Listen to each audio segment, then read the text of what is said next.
Hello Taurus, Sun, Moon Rising, and Venus signs. Kamusta kayo? Sana po nasa mabuti kayong kalagayan. Welcome back po sa Star Tarot. Kung bago kayo rito, welcome din kayo. Thank you for your support. I truly appreciate it. God bless you all.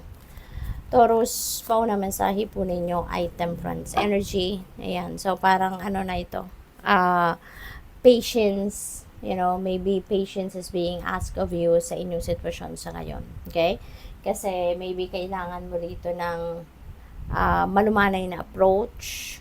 There could be a situation na medyo delicate or sensitive approach ito na kailangan mong magbalanse, kailangan mong alam mo kung saan ka maglulusen, alam mo kung saan ka magta-tighten, no? Yung ganon. So, kailangan dito ng iba yung balanse. Kaya kailangan mo na magpasensya. Kasi hindi pwede rito na irarush ang mga bagay-bagay na to. So, this could be related to family situation, pwede rin na sa love life, pwede rin na sa trabaho. So, depende sa inyong sitwasyon. Five of Cups, ayan. So, meron mga panghihinayang, may mga regrets pa kayo rito. Parang hindi pa rin kayo makaget over sa nangyari, no?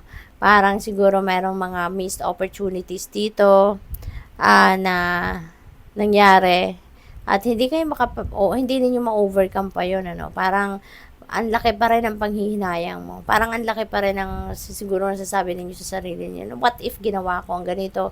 What if ganun ang ginawa ko? Ganun ang nangyari? Yung mga ganun, no, Toro? So, parang hindi kayo makapag-move on from whatever happened dito, no? But, you know what? You will be stuck there. 'Di ba? Kung ganyan pa rin ang iniisip ninyo. Kaya kailangan na isipin na ninyo ang mag-move forward sa sitwasyon na ito, whatever this is. Otherwise, kung dyan, you're still dwelling on what happened already, na wala naman na kayong magagawa, hindi nyo naman mababawi, hindi nyo na maayos, 'di ba? So sayang ng oras, 'di ba? Sayang ng mga oportunidad na maaring dumating pa sa iyo, hindi ba? If you are still going to dwell on whatever already is done. What else? We have Seven of Cups. Ayan, may mga iba't ibang oportunidad na dadating, no? There are multiple opportunities that's coming your way. Kaya move forward na kayo, mag-focus kayo sa kung ano ang meron kayo sa ngayon at kung ano pa yung dadating, no? Rather than focusing on what is gone already kasi hindi mo na yan maibabalik. So, dito sa Seven of Cups, these are multiple opportunities coming your way. So, dito na kayo mag-focus kasi maaaring ito ang para sa'yo. 'Di ba? Kasi yung mga nawala sa iyo, hindi nangyari, hindi nag-come to fruition. So definitely that's not for you. That's not yours. At yung paparating sa inyo, ito ang para sa iyo, 'di ba? Kasi kung ang oportunidad, kung yan ay para sa atin, yan ay dadating sa atin. Kung yan ay hindi para sa atin, ay hindi yan dadating, hindi yan mapapa sa atin kasi hindi naman yan ang meant for us.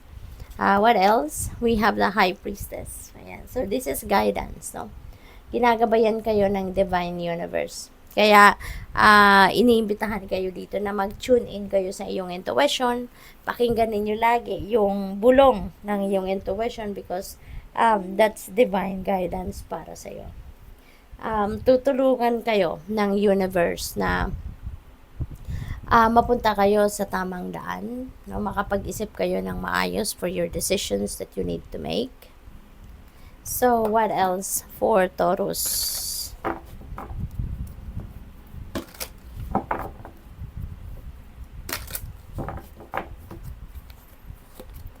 Oh, wow, Taurus, serendipity. Holy moly, this is beautiful. This is super swerte na dadating sa inyo at gugulatin na lang kayo nito, no?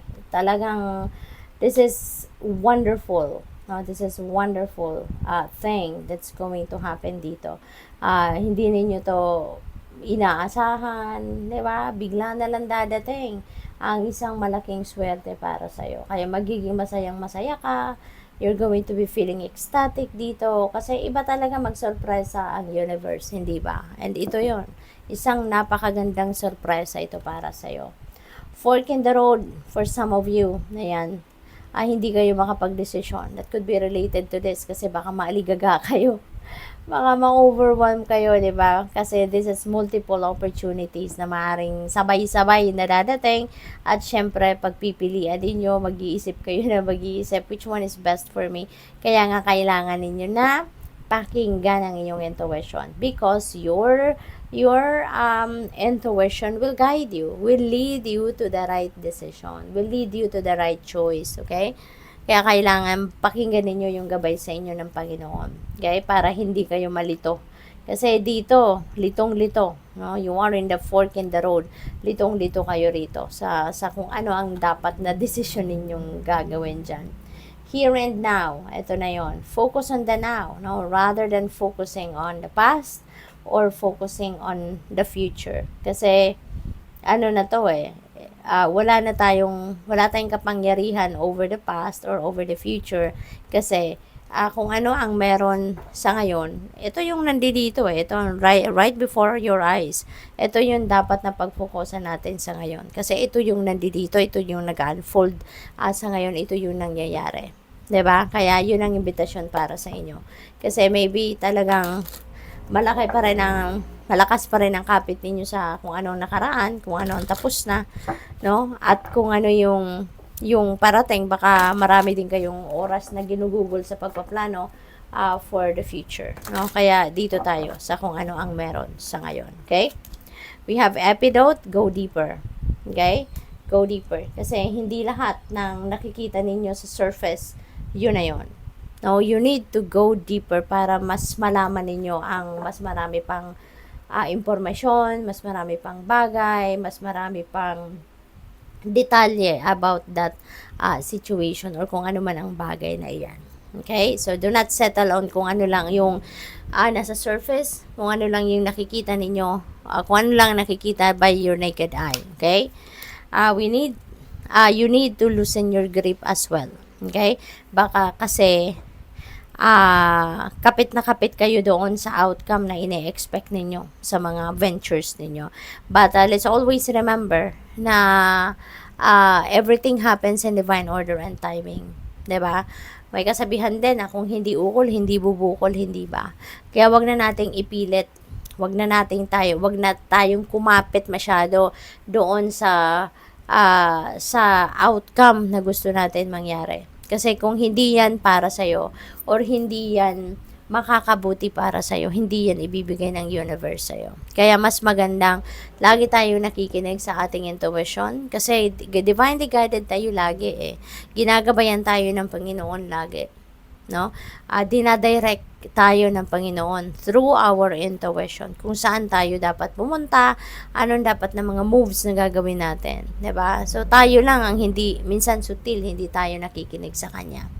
What else? We have Shungite, detox your life. Yan. So, you need detoxification and purification of your life sa ngayon. Maaaring marami kayong mga tao sa buhay ninyo na hindi naman na kailangan, hindi naman na dapat, they don't deserve you, no? Or you don't deserve them.